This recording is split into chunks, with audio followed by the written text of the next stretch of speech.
नाज़रीन अस्सलाम वालेकुम। अब तक डॉक्टर दानिश के साथ हाजिर हैं। चंद इम्पॉर्टेंट डेवलपमेंट है उस पर बात करना चाहेंगे अपने मेहमानों से।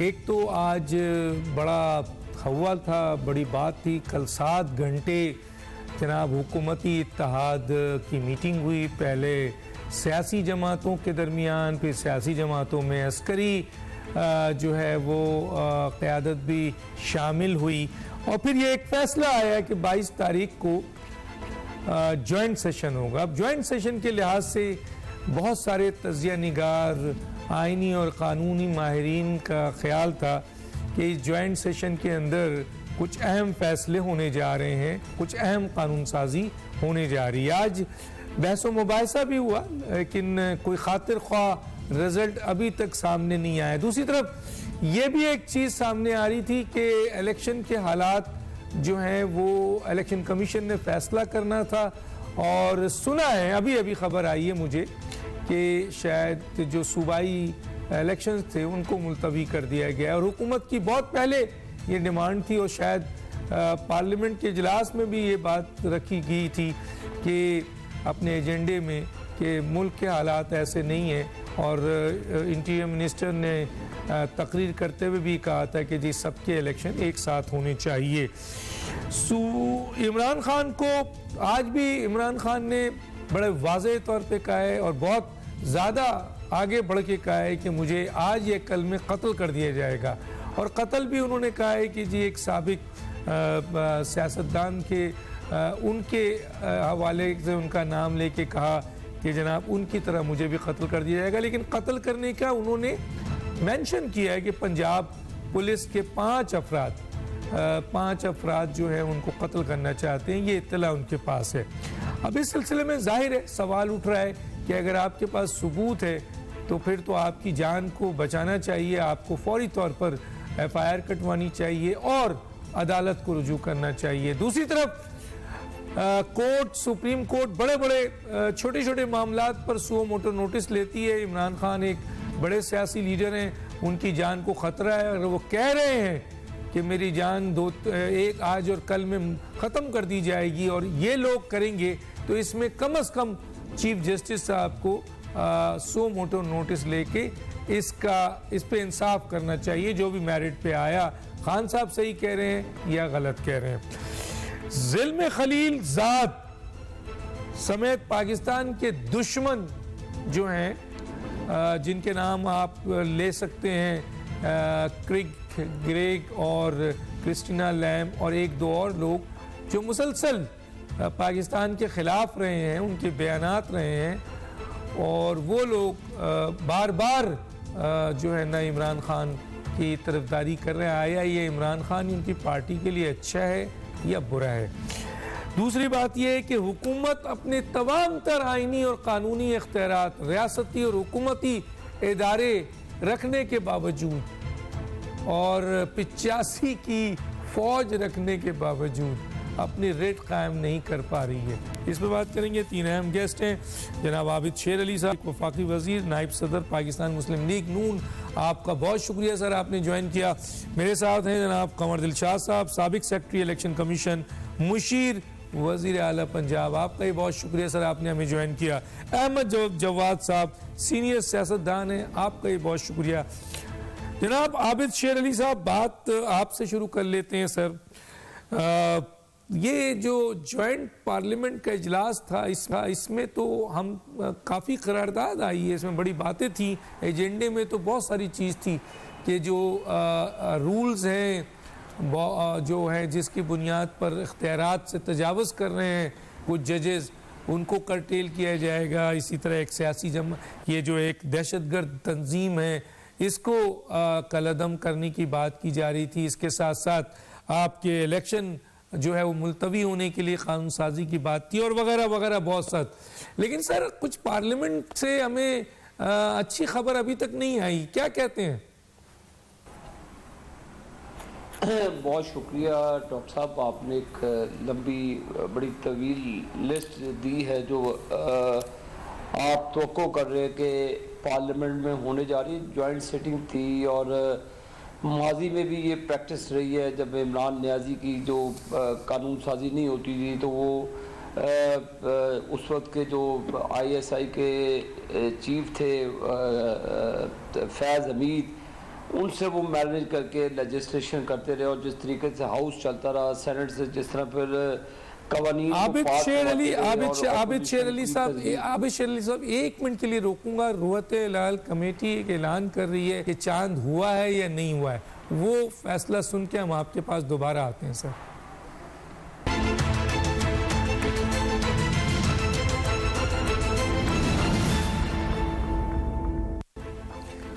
Welcome back.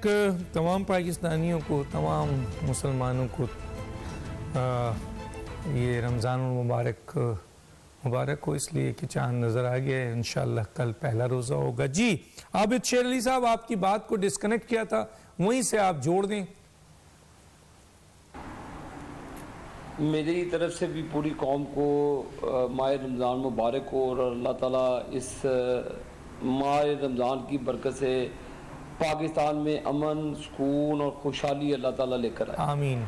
मैं डॉक्टर साहब जो बात कर रहा था कि मादी में भी ये प्रैक्टिस रही, इमरान नियाजी ने जो कवानीन जनरल फैज़ के साथ मिलकर पास किए और जिस तरह सबोटाज किया गया पार्लियामेंट की प्रोसीडिंग को, जिस तरह रोंदा गया, उसकी मिसालें भी आपके सामने। जिस तरह सेनेट के इलेक्शन हुए, जिस तरह सेनेट के चेयरमैन का इंतखाब करके उनको इलेक्ट किया गया, तो ये भी किसी से ढकी छुपी बात नहीं कि मादी में किस तरह जमहूरियत के ऊपर शब खून मारा गया। मुझे बड़ी हंसी आती है जब इमरान नियाजी ये आइन की बात करता है, कानून की बात करता है, अदालतों की बात करता है। वो अदालतों का एहतराम में अदालतों में जाता नहीं है। जिस तरह पे कानून साजी की गई डॉक्टर साहब, वो आपने भी वो मनाजिर देखे, जिस तरह फिर कदगने लगी TV चैनल्स के ऊपर, जिस तरह फिर टारगेट किया गया चंद सहाफ़ी हजरात को जो हुकूमत के ख़िलाफ़ बात करते थे, जो अपना राइट बनता है कि जो वो बात होती है तो वो पब्लिक के सामने लेकर आते हैं। लेकिन मेरी गुजारिशात ये है कि जो इस वक्त मुल्क के अंदर जो निज़ाम है 3.5-4 साल, जो हाइब्रिड सिस्टम इमरान नियाजी की सूरत में जनरल फैज़ और उनके दोस्त लेकर आए थे, जिनमें साकिब निसार था, जस्टिस अजमत सईद थे, जिसमें सईद आसिफ खोसा साहब थे और भी उनकी बाकिया थी, जिन्होंने वो निज़ाम लेकर आए और वो निज़ाम की आज खमियादा पाकिस्तान की 22 करोड़ आवाम भुगत रही है। लेकिन कौम को मज़ीद मुंतशिर होने से बचाने के लिए आपके पास कमल दिलशाद साहब भी तशरीफ़ फरमा है, आपको अच्छी आरा देंगे। मेरी ये देखें, मुल्क में डिजिटल जो सेंसस हो रहा है, ये PTI के दौरे हुकूमत में शुरू किया गया था डॉक्टर साहब। पंजाब पाकिस्तान का 1/3 है। यहाँ पर आप मर्दमशुमारी के बगैर, और जो दूसरे सूबे हैं, सिंध है, बलूचिस्तान है, वहाँ पे आप मर्दमशुमारी की मद में इलेक्शन है। मैं बीइंग वोटर, कमल दिलशाद साहब बैठे हैं, मैं इनको भी इनकी भी तवज्जो चाहता हूँ कि मैं पाकिस्तान का वोटर भी हूँ, पाकिस्तान के शहरी भी हूँ। मैंने रिसेंटली इमरान नियाजी के ख़िलाफ़ इलेक्शन लड़के अल्हम्दुलिल्लाह 78,000 वोट लिया शदीद महंगाई के तूफ़ान में डॉक्टर साहब। लेकिन जो इलेक्शन जो वोटर लिस्टें हैं, मेरे शदीद तहफ़्फ़ुज़ात हैं, नादरा के रिकॉर्ड के ऊपर मेरे शदीद तहफ़्फ़ुज़ात हैं। मेरे पास एविडेंस मौजूद हैं जिस पे आबादी 1500 है, वहाँ पे वोट 2200 कास्ट हुए हैं डॉक्टर साहब। मेरे संगीन इल्ज़ामात मैं लगाता हूँ वोटर लिस्टों पर, नादरा की मिली भगत पे मैं इस पर इल्ज़ाम लगाता हूँ, मैं इलेक्शन कमीशन की वोटर लिस्टों पर जो RTS की है मैं उस पर इल्ज़ाम तराशी करता हूँ। इसीलिए मुल्क को मुंतशिर, कौम को इंतशार से बचाने के लिए पहले रिकॉर्ड को दुरुस्त किया जाए। इलेक्शन होने हैं 2 महीने का, 3 महीने, इलेक्शन तो आखिर डॉक्टर साहब होने हैं, इलेक्शन से हम भाग नहीं रहे। लेकिन ये जनरल फैज़ की लिस्टों के वोटर लिस्टों के मुताबिक इलेक्शन नहीं होने चाहिए, फिर ये फ्रॉड होगा। ये इमरान खान इलेक्शन का कह रहे हैं डॉक्टर साहब, इसलिए वो जोर दे रहे हैं। उनको पता है कि क्या गड़बड़ वोटर लिस्टों में। मेरे भी 18,000 वोट मैंने डिलीट करवाए हैं जो दूसरे इलाकों से मेरे हल्के। लेकिन वो तो दावा करते हैं सर कि इस वक्त सबसे, वो तो दावा करते हैं इस वक्त सबसे पॉपुलर लीडर हैं। वो दावा करते हैं कि लोगों की बहुत बड़ी तादाद जो उनके साथ है, और अगर इलेक्शन हो गया तो 2/3 मेजॉरिटी से जीतेंगे। मेरे भाई डॉक्टर साहब, अगर वो पॉपुलर लीडर होते, आज पाकिस्तान के हर शहर में लाखों लोग एहतजाज कर रहे होते इमरान खान के साथ, आज लाखों लोग हर चीज को आज बंद कर देते, पहिया जाम कर देते पाकिस्तान का। अगर इमरान खान की पॉपुलैरिटी इतनी होती, अगर इमरान खान की पॉपुलैरिटी होती तो मुझे 78,000 वोट कभी भी ना मिलता। इस फ्रॉड के ये 40-50 हज़ार से वोटों का स्टार्ट लेते हैं, इस बावजूद महंगाई का तूफान है। मैं फैसलाबाद के लोगों का शुक्रिया अदा करता हूँ अल्लाह के फजल से, जिन्होंने मुझे इमरान नियाजी की पॉपुलैरिटी की पीक पर, डॉक्टर साहब महंगाई के तूफान में मुझे अल्लाह ने 78,000 वोट लेकर दिए हैं। मेरी लीडरशिप भी मुल्क से बाहर है, हर चीज़। ये इमरान खान खुद इलेक्शन में था, उसकी पूरी जमात इलेक्शन में थी, उसके बावजूद नादरा का रिकॉर्ड इनके साथ था। इन्होंने जो सेहत कार्ड है उसके जरिए 50 हज़ार रुपये लोगों को फ्रेंचाइज के जरिए, मेरे पास रिकॉर्ड शायद मौजूद है। उसके बावजूद मैं इमरान खान से चंद हज़ार वोटों से हारा। पॉपुलैरिटी की बात नहीं है, हम इलेक्शन से फरार नहीं चाहते, लेकिन हम ये चाहते हैं कि कल कोई उंगली ना उठाए कि धांधली होगी। 2 सूबों में इंतखाबात करा के आप कौमी असम्बली के इंतखाबात पर पूरा आप असर रसूख डालने जाते हैं, जहाँ पहले रूंडी डालना चाहते हैं कि जी अगर हार गए तो मैं ना मानूं। तो लिहाजा डॉक्टर साहब, पहले वोटर लिस्टों का अंदराज ठीक होना चाहिए, ठीक है, वोटर लिस्टें ठीक होनी चाहिए, कैंडिडेटों को राइट होना चाहिए 3 महीने पहले। एक सेकंड, कंवल दिलशाद साहब से मैं आरा चाहूंगा कि 3-4 महीने पहले इलेक्शन की लिस्टें चस्पा होना चाहिए। अगर किसी कैंडिडेट को इतराज हो तो वो वोटों का अंदराज को दुरुस्त करा दें, ताकि शफाफियत पे कोई शक ना रहे। ठीक है जनाब। मुशीर पंजाब और साबिक secretary election commission Kanwar Dilshad साहब, अहमद जवाद से पहले आपकी तरफ आता हूँ। एक न्यूज़ सुनिए कि 30 अप्रैल से ये इंतखाबात मुलतवी होके 8 अक्टूबर को चले गए हैं, क्या आप इसकी तस्दीक करेंगे, और अगर ऐसा है तो क्यों सर?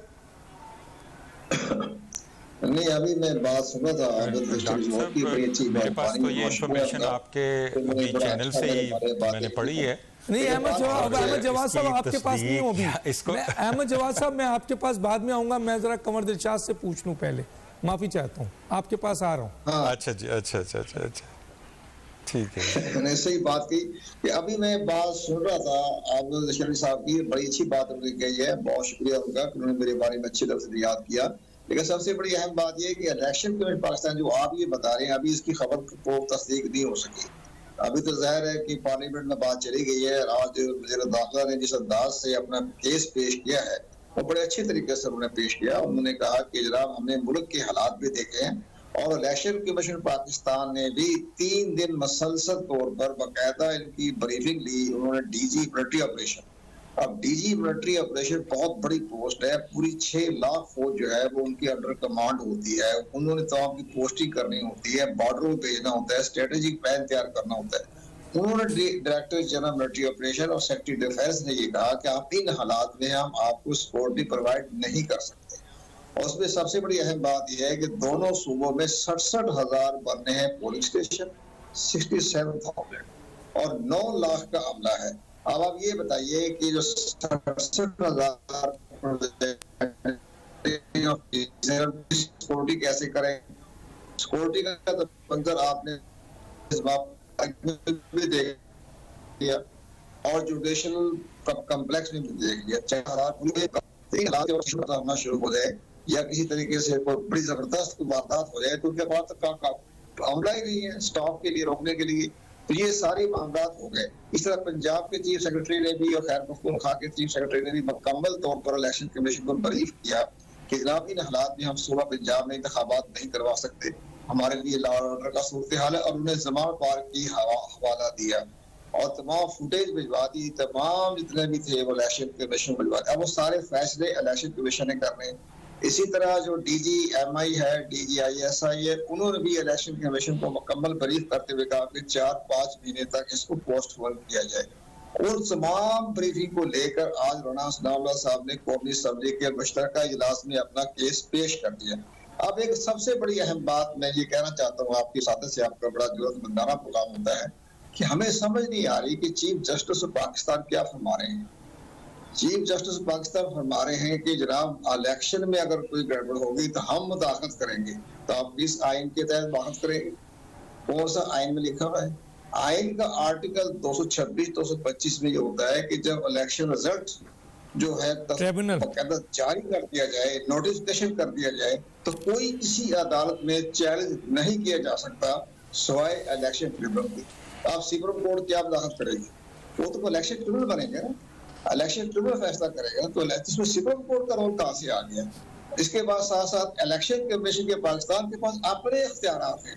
इलेक्शन एक्ट 2017 सेक्शन 7 और सेक्शन 9 के तहत इलेक्शन कमीशन 60 दिन के अंदर अंदर अगर कोई धांधली होगी, गड़बड़ होगी, बेकायदगी होगी, उस इलेक्शन को वो कालदम करार दे सकता है। जैसे इलेक्शन में पाकिस्तान ने 2 साल पहले डस्का के इलेक्शन 75 हल्के में उस इलेक्शन को कालदम करार दिया, वो सेक्शन 9 लगाया था, अपना आर्टिकल नहीं लगाया, सेक्शन 9, जिस पर सुप्रीम कोर्ट ऑफ पाकिस्तान ने तायद की थी, तौसीक कर दी थी कि ये आपका फैसला दुरुस्त है।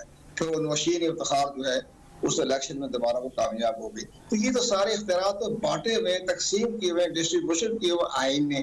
तब सुप्रीम कोर्ट का ये कह रहे हम मुदाखलत करेंगे, तो इस कानून के तहत आप मुदाखलत करेंगे। आइन के आर्टिकल 219 के तहत वो इलेक्शन कमीशन पाकिस्तानी बाख्तियार है, उन्होंने सब कुछ करना होता है। ये तमाम बाख्तियार करने में हमारे जस्टिस आसिफ सईद कोसा, जस्टिस गुलजार और इवन जस्टिस उमर अता बंदियाल ने ये कहा कि जनाब इलेक्शन कमीशन पाकिस्तान आर्टिकल 219 से 218 के तहत मुकम्मल इख्तियारात रखता है। हम सिर्फ उसकी पुष्ट पर खड़े हैं, हम उसकी हमायत करेंगे, हम उसको बाकायदा मामलत करेंगे। अब ये कहना है कि हम मुदाखलत करेंगे, तो मुदाखलत करने की तो आईने तो गुंजाइश नहीं दी। वैसे अगर बाहर से आप आना चाहें, जिस तरह आपने आर्टिकल 6031A में मुदाखलत कर दी, तो मुदाखलत कर लेना, ठीक है। फिर आप ठीक है सर, मैं आगे बात करूंगा। आपने बड़ा अहम नुक्ता उठाया है कि चीफ जस्टिस ऑफ पाकिस्तान, जाहिर है आइन सबसे बड़ा है, न चीफ जस्टिस ऑफ पाकिस्तान बड़ा है, न वज़ीर आज़म बड़ा है, न कोई और है। अगर आइन इजाज़त नहीं देता है तो फिर कैसे इजाज़त। अहमद जवाद साहब, आपकी तरफ आता हूँ। इलेक्शन सुना है मुलतवी हो गया है, 8 अक्टूबर को चला गया है, और हुकूमत का मौक़िफ़ भी आपके सामने आ गया है, और साबिक सेक्रेटरी इलेक्शन कमीशन जो मुशीर है पंजाब केयर टेकर के, उनका मौक़िफ़ भी आ गया है। आप समझते हैं कि वाकई इलेक्शन को मुलतवी हो जाना चाहिए, और अगर ये नहीं होना चाहिए तो उस क्या वजूहत है कि सारे लोग इलेक्शन मुलतवी करना चाहते हैं? डॉक्टर साहब, आप मेरा तारुफ वो सीनियर सियासतदान के तौर पे कराते हैं, लेकिन मैं तज्जियाकार के तौर पे सर मैं अभी दुरुस्त कर दूंगा सर, अभी दुरुस्त कर देता हूँ। सीनियर सियासतदान नहीं है, तज्जिया निगार है। उसकी वजह ये है, उसकी उसकी वजह डॉक्टर साहब ये है कि एक एनालिसिस असेसमेंट एक और चीज होती है, किसी पॉलिटिकल पार्टी को रिप्रेजेंट करना एक और चीज होती है, और एक एक्सपर्ट होना। अब जैसे सर मैं आपकी बात से मुत्तफिक हूं सर, हम टॉपिक पे टाइम खत्म हो जाएगा, आइंदा आप आएंगे तो तज़किया निगार लिखेंगे सर। जी। अच्छा डॉक्टर साहब, ये पहली बात तो ये है कि मुझे तो इलेक्शंस के मुलतवी होने के ऊपर, जिसे कहते हैं ना, ज़रा बर हैरानगी नहीं हुई, और मेरी असेसमेंट इसके ऊपर पिछले 1 महीने से, जब से हुक्मरान हुकूमत बनी है, एक चीज़ मैं बारहा रिपीटेडली कह चुका हूँ कि पाकिस्तान में इलेक्शंस नहीं होंगे जब तक इमरान खान का कोई बंदोबस्त नहीं कर लिया जाता। अब बंदोबस्त क्या है? बंदोबस्त ये भी एक ऑप्शन है, जैसे कि उनके ऊपर कातलाना हमला हुआ है और वो दोबारा इसके बारे में मेंशन भी कर रहे हैं, तो ये एक बंदोबस्त है। या उनको नाअहल कर दिया जाए, ये भी एक बंदोबस्त है। या उनको जेल में डाल दिया जाए, ये भी एक बंदोबस्त है। या -1 कर दिया जाए, ये भी एक बंदोबस्त है। पीटीआई को कालदम करार दे दिया जाए, ये भी एक बंदोबस्त है। तो ये चीज़ तो मैं और मेरे अलावा मेरा ख्याल है कि पाकिस्तान में और भी बहुत सारे लोग इस बात को का इज़हार कर रहे थे कि इलेक्शंस नहीं होंगे। ये तो हो गई एक असेसमेंट वाली बात।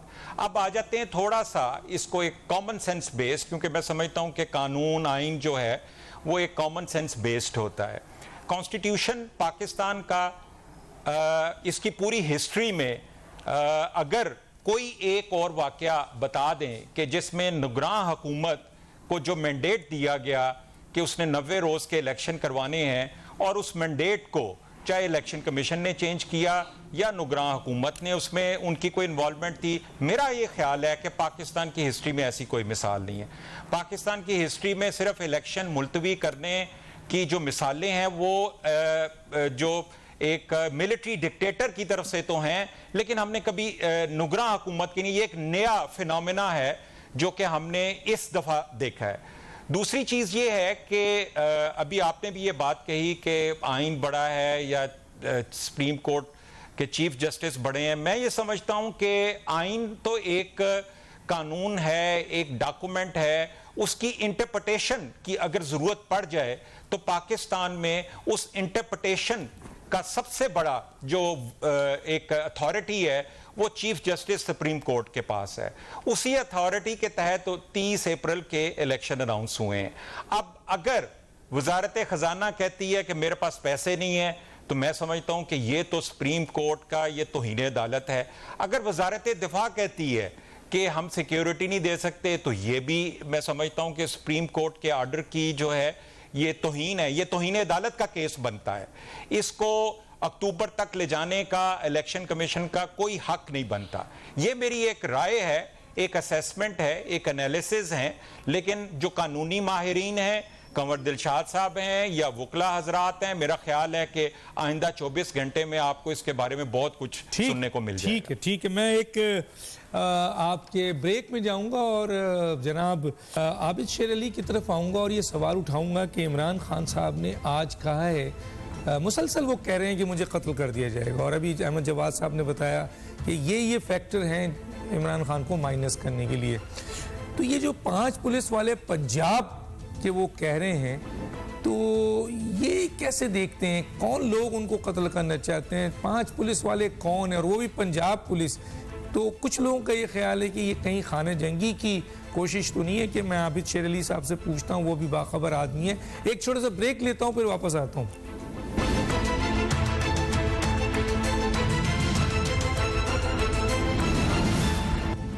वेलकम बैक जी। आबिद शेर अली साहब, ये ज़रूर बताइए कि इमरान खान साहब बार बार कह रहे हैं उन्हें कत्ल कर दिया जाएगा, और अब तो उन्होंने कहा कि आजकल में मुझे कत्ल कर दिया जाएगा, और इल्ज़ाम उन्होंने पंजाब पुलिस पे लगाया है। एक तो इस पे ज़रा कमेंट्स दीजिएगा, आपके पास 5 मिनट है, और एक और सवाल का जवाब दीजिएगा। क्या वजूहात है कि पाकिस्तान के जितने भी दुश्मन हैं, चाहे वो ज़ल्मे खलील हो, क्रिस्टीना लैम्प हो, या आपके क्रेग मरे हो, या और कोई हो, सब इमरान की हिमायत में ट्वीट्स कर रहे हैं। जी आबिद शेर अली साहब। ये देखो लंदन दे विच मेरी NHS ये लाइन मिलाया नहीं है आपने और आगे। अच्छा चले जनाब कंवर दिलशाद साहब की तरफ आ जाते हैं। कंवर दिलशाद साहब, कैसे देखते हैं सर इस वक्त सिचुएशन को जो इस वक्त है, कि वो ये कह रहे हैं कि इलेक्शन तो होनी ही नहीं था, और उन्होंने कुछ सवालात भी उठाए हैं कि इस तरीके से ये इलेक्शन से निकल नहीं सकते। आप क्या कहेंगे सर इसके ऊपर?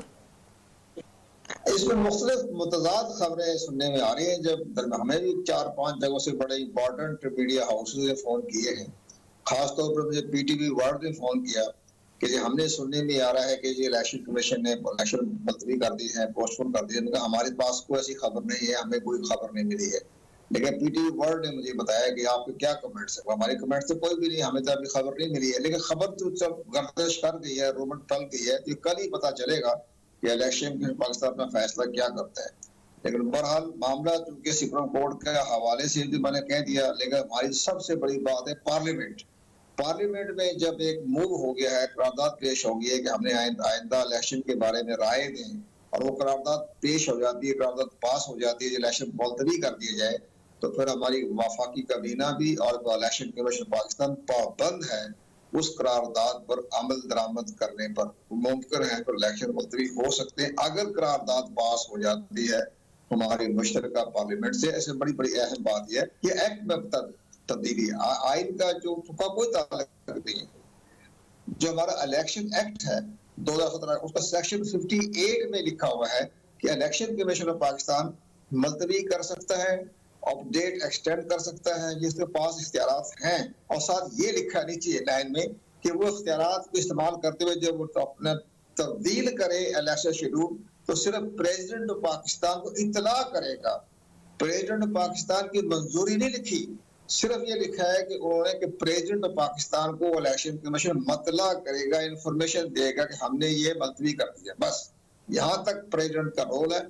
और election commission Pakistan election schedule को तब्दील कर सकता है, सेक्शन 58 के तहत लिखा हुआ है उसके अंदर। अच्छा, सुप्रीम कोर्ट का क्या रोल होगा सर? इस पे सुप्रीम कोर्ट का क्या रोल होगा? सुप्रीम कोर्ट पाकिस्तान को रोल नहीं होगा। जब इलेक्शन एक्ट में इलेक्शन कमीशन को इख्तियार दे दिए गए हैं कि आप इलेक्शन मंत्री कर सकते हैं, चेंज कर सकते हैं। आप बड़े हैरान होंगे डॉक्टर दानिश कि सुप्रीम कोर्ट ऑफ पाकिस्तान ने जो जजमेंट लिखी थी उसके नीचे एक लाइन लिखी है कि इलेक्शन कमीशन पाकिस्तान जो है वो इसमें कुछ तब्दीलियां कर सकता है मामूली किस्म की, यानी इसमें स्लाइटली लफ्ज लिखा हुआ है कि स्लाइटली तब्दीली कर सकता है। तो अगर हालात ऐसे नागजीर पैदा हो जाएं तो स्लाइटली तब्दील कर सकता है। इसका मतलब है सुप्रीम कोर्ट ने अपनी जजमेंट में भी इलेक्शन कमीशन को ये टाइम दे दिया है कि वो चाहे तो स्लाइटली में कोई डेज नहीं है, 2 दिन, 10 दिन, 15 दिन, 20 दिन, 50 दिन। मैं सर जरा आज टाइम कम हो गया ब्रेकिंग की वजह से, मैं जरा आ जाता हूं जनाब आबिद शेर अली साहब। आबिद शेर अली साहब, 2 सवाल के जवाब 5 मिनट आपके पास है। एक तो ये बताइए कि इमरान खान साहब को कौन कत्ल कर रहा है? वो मुसलसल चीर रहे हैं और अब तो इल्जाम उन्होंने पंजाब पुलिस पे लगाया, एक चीज। और दूसरा ये बताइए कि ये ज़िल्म खलील है, ये क्रिस्टीना लैम है, ये क्रेग मरे है, ये जो भी है ये सब पाकिस्तान दुश्मन है सर। तो ये इमरान खान की हिमायत क्यों कर रहे हैं सर? बहुत शुक्रिया डॉक्टर साहब। 1 मिनट मैं लूँगा। जो कंवर दिलशाद साहब ने बात की, आपने भी की कि सुप्रीम कोर्ट में फुल कोर्ट बेंच क्यों नहीं बनता, पसंद और नापसंद जजेस का क्या मामला है। हमारे लिए तमाम जजेस काबिल एहतराम हैं। 4 जजेस का इख्तलाफी नोट भी उस पर, 3 जजेस की अगर राय है तो 4 जजेस की भी राय मोहतरम है हमारे लिए। तो फिर पसंद और नापसंदगी की जजेस का मामला नहीं होना चाहिए। जो ऑडियो लीक्स आ रही हैं और भी बहुत सारे ऐसे चीज़ें हैं। क्या मैं अपने भाई से पूछता हूँ, जो दूसरे साहब हैं बैरिस्टर साहब, क्या कादी फायजी साहब के ऊपर जो आपने वार कर किया था वो आईनी था? क्या वो आपकी बात नहीं मान रहे थे? जो जस्टिस सदीकी साहब के साथ जो आपने हाशर किया वो आइन के मुताबिक किया था। जनरल फैज जाके कहते हैं कि इमरान खान ये नवाज शरीफ के खिलाफ फैसला दे दे, वो कहता है मैं नहीं देना। आप उसको उनको फारिग कर देते हैं और दूसरी तरफ लालच देते हैं कि आपको जी हम चीफ जस्टिस बना देते हैं। तो ये लिहाजा कौम की आंखों में आप धूल ना झोंकें कि जो आपके कारनामे रहे हैं, जो आपने वार किए हैं अदलिया पे भी, आपने ज़ाती मफाद के लिए अपने अदारों को इस्तेमाल किया। नंबर 2, जो आपने इमरान खान के कत्ल की बात की है डॉक्टर साहब, ये अपने दुश्मन खुद हैं। मैं इनका बड़ा शदीद मुखालिफ हूँ, लेकिन मैं दुआ गो हूँ कि अल्लाह ताला ने सेहत भी दे, इनकी अल्लाह ताला ज़िंदगी भी रखे। मैं बिल्कुल इन चीज़ों के ख़िलाफ़ हूँ, लेकिन जो अपना दुश्मन खुद है। लेकिन मैं हुकूमत पाकिस्तान को आपके तवज्जुह से ये रिक्वेस्ट करता हूँ कि इनको कस्टडी में रखें, इनसे तहकीकात करें। तमाम जो अफसरान पर उन पर इल्ज़ामात हैं इसकी थॉरली इन्वेस्टिगेशन होनी चाहिए, क्योंकि ज़ाहिर है पॉलिटिकल पार्टी को हेड करते हैं। मैं अपने भाई को कहूँगा ये क्या मैंने फॉरेन फंडिंग के केस का जवाब देना है? क्या तोशा खाना में जो चीज़ें बेच के मैंने अपने एसेट्स में डिक्लेयर नहीं की, क्या उसका जवाब मैंने देना है? जो लैंड है लाहौर में जो मलिक रियाज से इन्होंने लेकर उसको डिक्लेयर नहीं किया, उसका जवाब मैंने देना है। टेरियान इनकी बेटी है, इन्होंने छुपाया, उसको डिक्लेयर नहीं किया, कि इसका जवाब मैंने देना है। आप कामे पे नवाज शरीफ को डिस्क्वालीफाई करते हैं तो इमरान खान इनकी फूफी का बेटा है, इसको डिस्क्वालीफाई नहीं करते।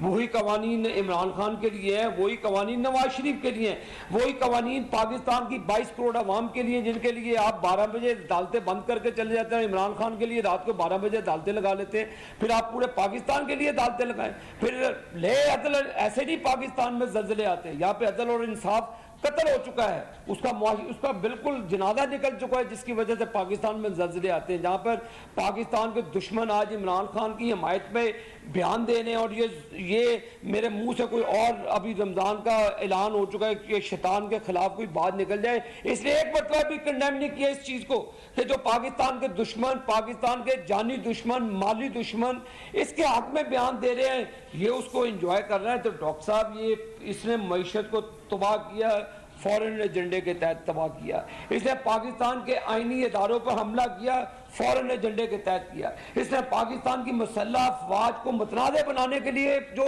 इसने तमाशा लगाया, इसने भी बैरूनी एजेंडे पर इसकी जमात का क्या ताल्लुक है इंग्लैंड के अंदर? आप हमारे आर्मी चीफ सरबराह के खिलाफ आप जुलूस निकालें, आपके जो मामला आप पाकिस्तान के अंदर जुर्रत पैदा करें, आप बाहर जाके आप तमाशा लगाते हैं, आप पाकिस्तान के दाव पर तमाशा लगाते हैं, तो ये आपके पाकिस्तान दुश्मन। तो एक्शन लेना सर, हुकूमत आप है, एक्शन लेना सर। आबिद शेर अली एक्शन भी तो नहीं लेते, बुज़दिल हुकूमत एक्शन लेते हैं तो अगले दिन जमानत हो जाती। डॉक्टर साहब आदमी है, ये बड़ा मसला है सर, एक्शन लेते हैं तो जमानतें हो जाती। बड़ी बात है सर। अहमद जवाद साहब की तरफ आता हूँ सर, टाइम खत्म हो जाएगा। जरा अहमद जवाद साहब जो भी बोलना है बोले, 4 मिनट आपके पास है, लेकिन ये सवाल का जरूर जवाब दीजिएगा कि ये सारे दुश्मन है सर, और ये मेरे पास पेपर्स हैं, मैं उनकी डिटेल भी दे सकता हूं, लेकिन ये इमरान खान को सपोर्ट करते हैं पाकिस्तान के दाखिली में। तो क्या ये इमरान की हिमायत में इन लोगों के बयानात आ रहे हैं, या ये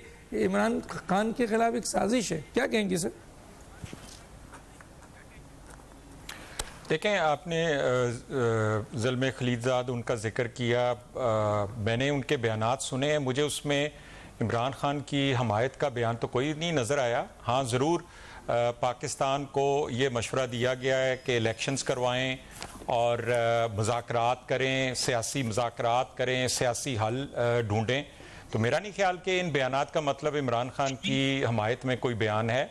दूसरा, आपने क्रिस्टीना लैम्ब का जिक्र किया, मैं थोड़ा सा उसको भी क्लैरिफाई कर दूं। क्रिस्टीना लैम्ब एक MTV की DJ थी और उन्होंने इस्लाम कबूल किया था इमरान खान से मुतासर होके, और वो पाकिस्तान की कभी भी मुखालिफ नहीं रही। अगर आप उनकी किताब जो है क्रिस्टीना लैम्ब की, जिसमें MTV टू मक्का गालबन उसका नाम है, कि कैसे उनका आयम मलाला पढ़ लीजिए सर, मजहब का एक जो ट्रांजिशन है, तो ये आयम मलाला वो क्रिस्टीना लैम्ब ने लिखी है, तो वो भी जरा पढ़ लीजिएगा सर।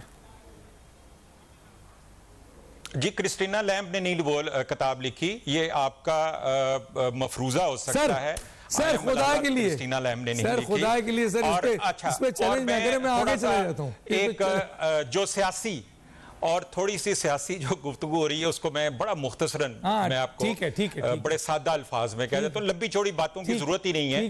देखिए, पाकिस्तान की तारीख में एक दफा 1971 में एक इलेक्शन हुए, उसमें एक अक्सरियती पार्टी जो थी, जो कि बड़ी क्लियर मेजॉरिटी के साथ थी, उसको हुकूमत नहीं दी गई। मैं ये समझता हूं कि 1971 के बाद आज पाकिस्तान में सिमिलर सिचुएशन इसलिए है कि एक ऐसे इलेक्शंस जिसके बारे में ये तासुर पाया जाता है कि वो इमरान खान एक क्लियर मेजॉरिटी के साथ या 2/3 मेजॉरिटी के साथ जीत जाएंगे, इसलिए इलेक्शंस नहीं करवाए जा रहे, उनको डिले किया जा रहा है। अब मैं ये आपकी जजमेंट पे, कौम की जजमेंट पे छोड़ता हूं कि 1971 में अवाम की मर्जी के मुखालिफ आपने जो किया, उसका नतीजा क्या निकला। 2018 में क्या हुआ सर? अगर आप अवाम 2018 में क्या हुआ, कोई काम करेंगे तो क्या नतीजा निकलेगा? अहमद जवाद साहब, 2018 में क्या हुआ? 2018 में नवाज शरीफ साहब को बाहर रखा गया, 2018 में मरियम नवाज शरीफ साहब को बाहर रखा गया, 2018 में हमारे पंक्चर लगाकर हमें अगले दिन जाकर इलेक्शन हराया गया, 2018 में इमरान खान को अपनी पसंद से लाया गया, 2018 में नवाज शरीफ की जो पॉपुलैरिटी RTS बंद किया गया, साजिशें रचाई गई। RTS मेरा जो कौन सी बातें कर, मेरी जो ऑब्जर्वेशन है और जो मैंने एनालिसिस दिए, उसका जरा उसको जरा गौर कर लें कि 1971 में क्या हुआ और आज 2023 में क्या हो रहा है। अवाम के सेंटिमेंट और कानून, सर ये फैसला, सर ये फैसला तो इलेक्शन, ये तो फैसला इलेक्शन करेगा ना। ये मुल्क नहीं चला सकते सर, ये फैसला तो इलेक्शन करेगा ना। इलेक्शन कमीशन ने जो फैसला किया है, अहमद जवाद साहब, ये फैसला तो इलेक्शन अब ये तो सुप्रीम कोर्ट डिसाइड करेगा। नहीं सर, ये फैसला तो इलेक्शन, इसका फैसला जो है सुप्रीम कोर्ट करेगा, क्योंकि सुप्रीम कोर्ट के ऑर्डर से। सुप्रीम कोर्ट कैसे करेगा? आइन क्या कहता है सर? पार्लियामेंट आइन बना, जी आइन की इंटरप्रिटेशन के लिए सर, इंटरप्रिटेशन उस वक्त होती है माजरत के साथ, सर माजरत के साथ। अहमद जवाद भाई मुझे जरा ऑब्जेक्ट करने दीजिए, उनकी भी राय को मोहतरम समझना चाहिए। पार्लियामेंट तो कानून साजी करती है, वो इंटरप्रिटेशन करते हैं, लेकिन उस आर्टिकल की इंटरप्रिटेशन होती है जी, इंटरप्रिटेशन सुप्रीम कोर्ट करती है। जिस आर्टिकल में इबहम पाया जाए, 213 से लेकर 219 फिर उसके आगे, वो तो क्लियर कट है ना ये कि इख्तियार इलेक्शन कमीशन के पास है। इलेक्शन एक्ट 2017 क्लियर कट है कि ये इख्तियार इलेक्शन कमीशन के पास है। सुप्रीम कोर्ट कैसे दावे? नहीं, इख्तियार जरूर है, लेकिन इसका मतलब ये तो नहीं है